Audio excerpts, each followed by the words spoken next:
सण असू दे, birthday party असू दे किंवा कोणताही प्रोग्राम असू दे, सगळ्यात गोड पदार्थाचा आठवतो तो म्हणजे गुलाबजामुन.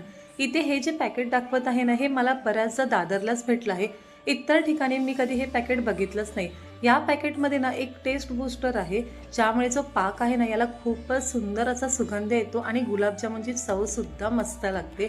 आता मी बऱ्याचदा पाक ना स्वच्छ करून घेते, म्हणजे थोडंसं दूध घालायचं, वरती जो काही फेस येतो ना, त्याला मळी बोलतात, ती काढायची, म्हणजे आपला पाकसुद्धा स्वच्छ होतं.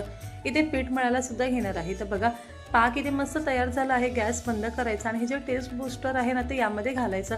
यामुळे अख्ख्या घरात जो काय सुगंध येतो ना, तुम्हाला काय सांगू, खूपच भारी येतो. आता तेल गरम करायला इथे मी ठेवलं आहे. मी बऱ्याचदा गुलाबजामुन करते, पण त्यातून मला एक गोष्ट कळाली, की पीठ आहे ना, ते खूप जास्त घट्ट होऊ नका, थोडंसं ना त्याला सॉफ्टनेस असू द्या, म्हणजे गोळे खरंच पटकन होतात आणि वरती अजिबात क्रॅक येत नाही.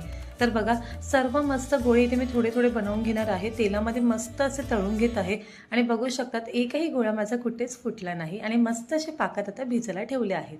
साधारण 2 ते 3 तास मी हे असेच पाकात मुरायला ठेवणार आणि छान मुरले की फ्रीजमध्ये ठेवून थंड अशा गुलाबजामुनचा आस्वाद घेणार.